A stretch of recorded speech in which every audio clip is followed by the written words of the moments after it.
the first round of presidential and legislative elections. November 21st, if necessary, we will hold the second round of elections. The political context and its economic and social ramifications in Haiti are not simple. They are very complex, as anywhere else in the world. In truth, they call on member states to express their solidarity with the aspirations of the Haitian people to break with this practice of breaking down. The time has come, my dear friends, for us to seek political power by means other than constant elections. Therefore,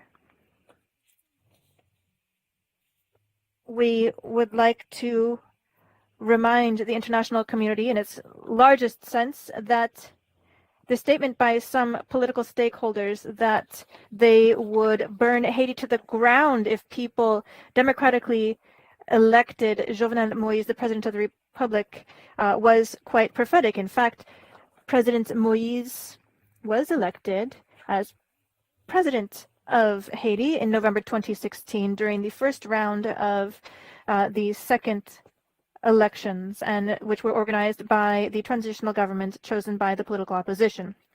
And this prophecy came true as some factions of the opposition linked to some traditional oligarchies have tried to turn Haiti into a veritable hellhole. Their objective is to justify a new transitional government rather than entrusting the citizens with electing their own leaders in line with the principles of the Hemispheric Charter that the people have the right to self-determination. It is against this backdrop that President Moïse is committed to organize presidential, legislative, and municipal democratic elections that are free and transparent in Haiti this year. President Moïse wants to pass the presidential torch to his successor on February 7th, 2022, based on the democratic will of the sovereign people of Haiti. And that is what the people want to do. In the face of the reticence of some of his fellow citizens, President Jovenel Moïse reiterates his call for inclusive national dialogue. He wishes to build a climate of trust and peace that allows the people of Haiti to better express their electoral choices through democratic, free, and transparent elections. The Haitian government is aware of the major challenges that might complicate the electoral process, and that is why President Moïse continues to reiterate his call for inclusive political dialogue with all of his Haitian brothers and sisters. It is with this in mind that the government invites all Haitians, men and women, to choose the path of dialogue, tolerance, and peace to overcome the painful insecurity and economic precarity and chronic instability that we face today. The time has come for us to end this constant anarchy. The president of Haiti has chosen democracy. He has chosen this in the place of our tradition of endless transition governments.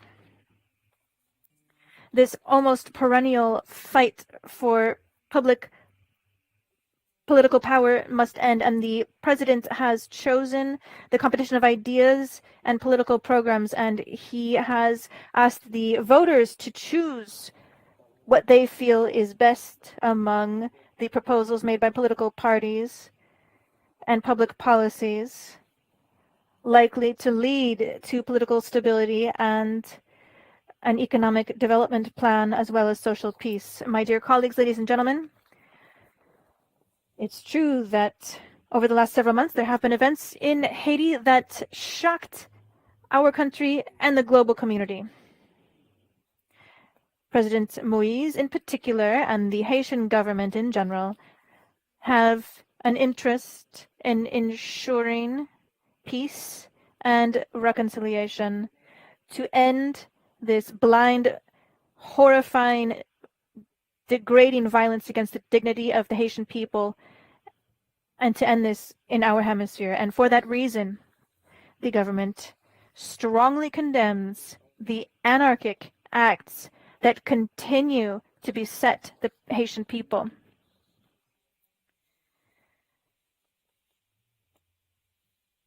Our Prime Minister is viscerally dedicated to freedom of the press and has spoken out against the violent opposition protests and given strong instructions to the law enforcement bodies to safeguard citizens' rights to peacefully protest and that of the press to freely exercise their profession. The Haitian government has no interest in undermining civil rights and freedoms, particularly the freedom of the press. We see the proof of this in the fact that Haiti has 400 radio stations, 100 television stations, and several dozen electronic press bodies available on the internet. And all Haitians are very proud of these and dedicated to defending them. We have this and so many other justifications for constitutional reform to modernize our institutions and adapt them to Haiti's political culture, led courageously by the government of Haiti, based on the wishes of 87% of the Haitian population, based on a recent opinion poll at the national level. Additionally, we take great care in building a climate that is propitious for elections, and our government will continue to invite all stakeholders, both from the political opposition and civil society, to dialogue. I'd like to take this opportunity to reiterate that President Jovenel Moise absolutely plans on ending his term and passing the torch to his successor elected on February 7th, 2022, following our constitutional referendum, which is scheduled for the 27th of June. The president therefore urges openly dialogue with his brothers and sisters from Haiti in the best interest of our beloved country, to continue to ensure that identity documents are issued to as many citizens as possible, particularly to ensure that each Haitian citizen is able to fulfill the conditions necessary to obtain his or her national identity card. The National Identification Office has already made serious progress in issuing national identification cards. These will also serve as voter cards. And we are also working to identify all potential voters in Haiti. Finally, the president urges that we boost the capacities of public security forces to better protect the lives and property of our citizens. International support to encourage stakeholders in Haiti to engage in inclusive dialogue and assistance with material and public security to organize elections will further strengthen the process that has already begun thanks to a trust fund for elections managed by the UNDP, to which the government of the Republic of Haiti has already deposited $20 million. We now need for our fellow citizens who are still skeptical to take the hand extended to them by the President of the Republic and by the entire government, for once and for all, to engage in an inclusive national dialogue with an interest in putting an end to the suffering of the Haitian people, who only aspire to live in a country where they are able to live in peace and in modern conditions. Madam President, it is with this goal that the Haitian government invites each member state of the OAS to contribute to making the aspirations of the brotherly people of Haiti come true. 24 hours of electricity, drinking water, sanitation, education, and access to health care, quality health care, security for their lives and property, decent employment, and direct investment and prosperity. Your contribution can be materialized by endless support for strengthening our democratic institutions through free and transparent elections. Repeated appeals by certain members of the opposition calling for violence, as well as calls for once again another political transition, only extends the suffering of so many people, including mourning, kidnappings for ransom, provisional presidents without any power, which sadly is reflected in this political struggle and undermines independence and ignores the constitution that has been amended by the judiciary. Finally, I urge you, my dear colleagues, to work within our hemispheric institution to support the Haitian government in strengthening its institutions, improving public security, to continue providing national identification cards for our citizens, and to facilitate the organization of democratic, free, and transparent elections this year. Finally, Chair, my dear colleagues, regardless of the variety of our opinions, Haitians are unanimous in recognizing that our country needs economic development. We agree on this, and I'd like to end my statement with that. That is why His Excellency, the President of the Republic of Haiti, Jovenel Moïse, and the Haitian government insist on the need for our hemispheric partners, particularly our technical and financial partners in general, to support Haitians in building a climate of peace and stability, to better invest in the prerequisites for development within the framework of the SDGs coming to fruition. Thank you very much for your attention. Su presentación. Thank you very much, Ambassador Edmund, for your presentation. Before I give the delegations who have requested the floor, I would like to ask that we have a break for the interpreters so that they can enjoy lunch, and then we'll come back at 2 without interpretation, so that once you have finished your comments on this point, we will have an hour break and we'll continue with the other items on the agenda at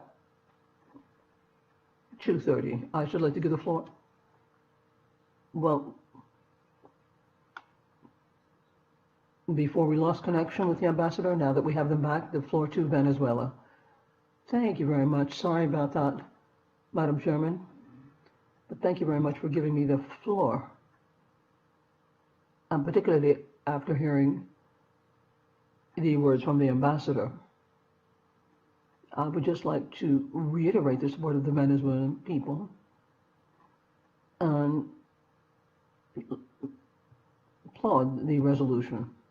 But let me just say that the only way that we can iron out economic and social challenges is to have transparent elections, as observed by the international community. Thank you very much.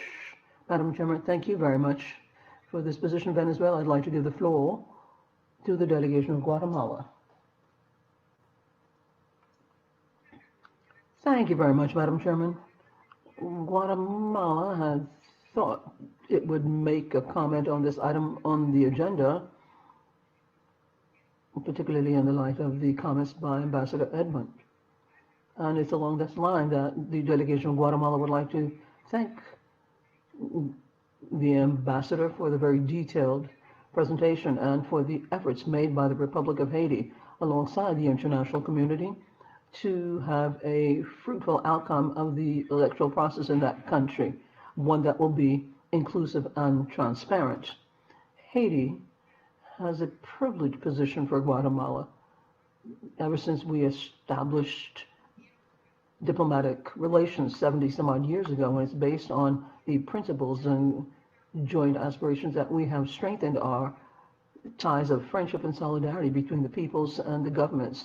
In 1994 and 5, Guatemala participated for the very first time around in peace operations in Haiti. We sent 3 contingents to the United Nations who were in Haiti. And then in 2004 to 2017, my country deployed 17 groups of military police for stabilization mission of the United Nations in this country, as well as we belong to the group of Friends of Haiti. So, Madam Chair, Guatemala recognizes in the Republic of Haiti, as in other countries in the region, that there are political, economic, and social challenges that call for all of our will and the spearheading of multidimensional solutions so that the country can be rebuilt and recover. This would be done for the population as well as to strengthen democracy and the rule of law in full-fledged respect for all human rights.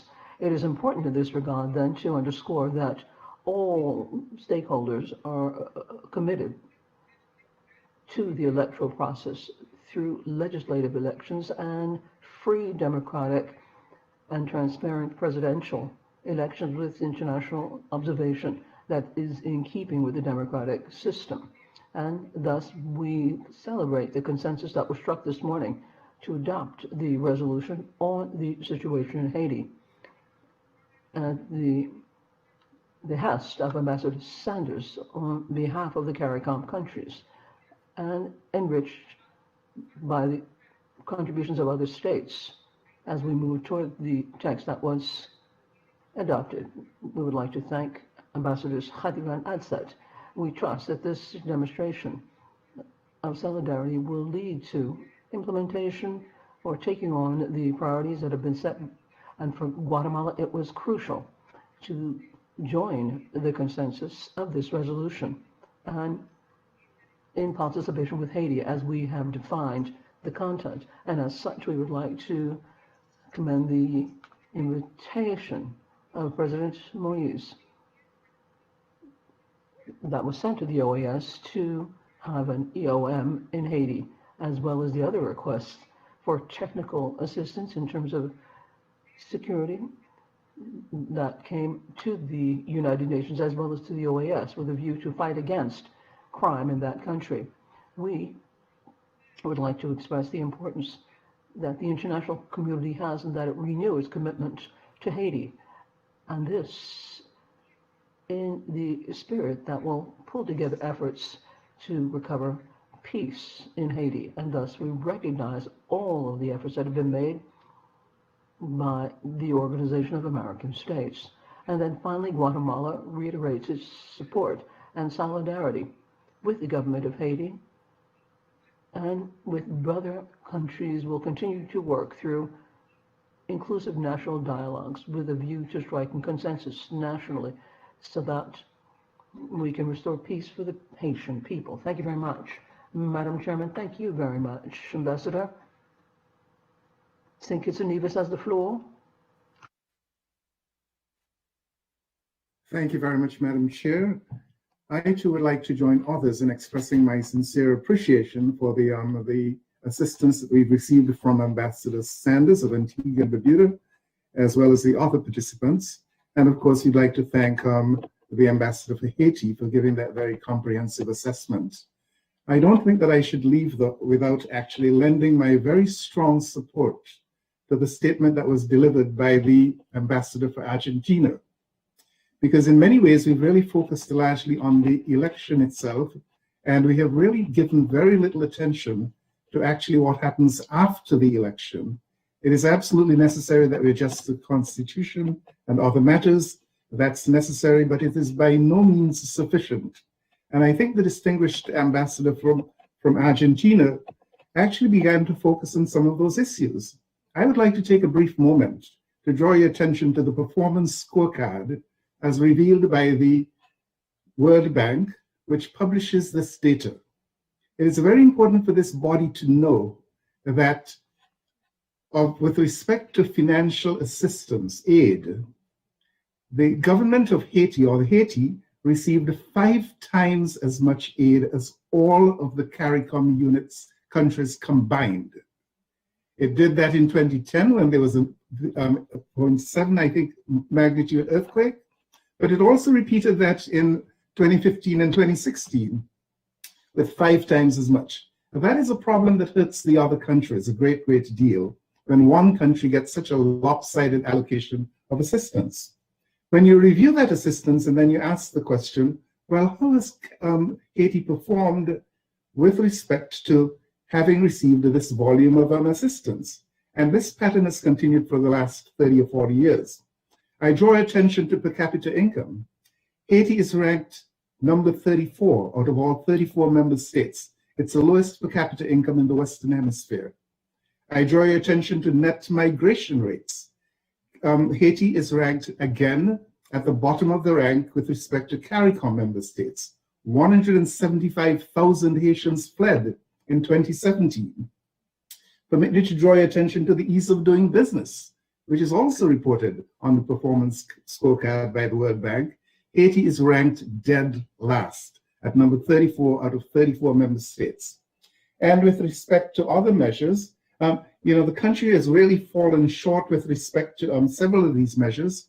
And if we're going to really look, actually try to improve the conditions there, we have to start at looking at the fundamentals of economic growth and prosperity. Nowhere in this session that we've held have these issues been discussed, nor have they been discussed at the OAS itself. That, ladies and gentlemen, for me is a problem. I'm an empiricist by nature, and I believe that it's very important that we look at performance, value performance. It says where we are today. It gives us an idea then as what we need to do to improve our performance. This has not happened in this discussion. I thank you very, very much. Thank you very much, Ambassador Hall. Trinidad and Tobago has the floor. Ambassador Philip Spencer has the floor.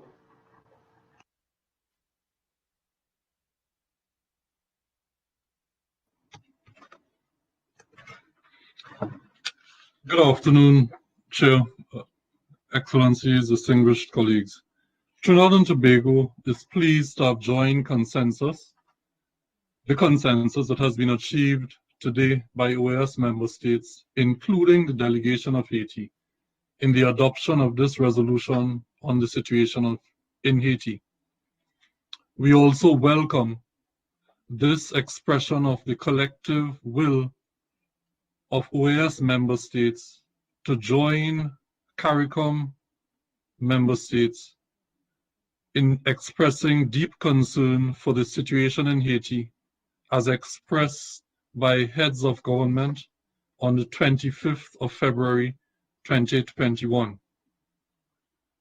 Chair, distinguished colleagues, Trinidad and Tobago is also particularly pleased, and we must at this point commend Ambassador Sanders, the permanent representative of Antigua and Barbuda, for his leadership of this initiative, which emerged with the support of 7 other CARICOM delegations in beginning the journey that has ended in our consensus approval and adoption of this resolution today.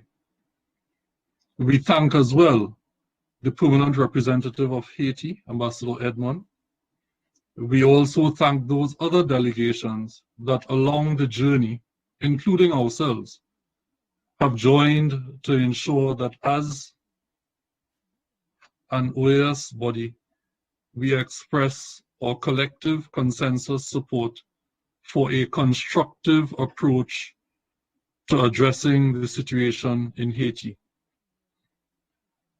This delegation also wishes to place on record its appreciation for the facilitation undertaken by Ambassador Hativa, the permanent representative of Ecuador, and for all other delegations, including Ambassador Adset of Canada, who would have at some point facilitated the journey to consensus. Chair, as this delegation is always very clear to highlight, we must also commend you for the role that you have played in quietly steering by your easy holding of the reins by which this matter was presented to the Council today and eventually adopted by consensus.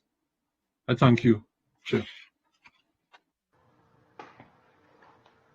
Thank you very much, Ambassador Philip Spencer. As I had said earlier, to abide by the rules and regulations for interpreters who need to have a break, but at the same time to not interrupt the other important points that we have on our agenda today, we're going to have a break right now until 2:30. And I just wanted to point out to please kindly take note that we'll have to have a new Kudo link so that we can reconnect at 2:30.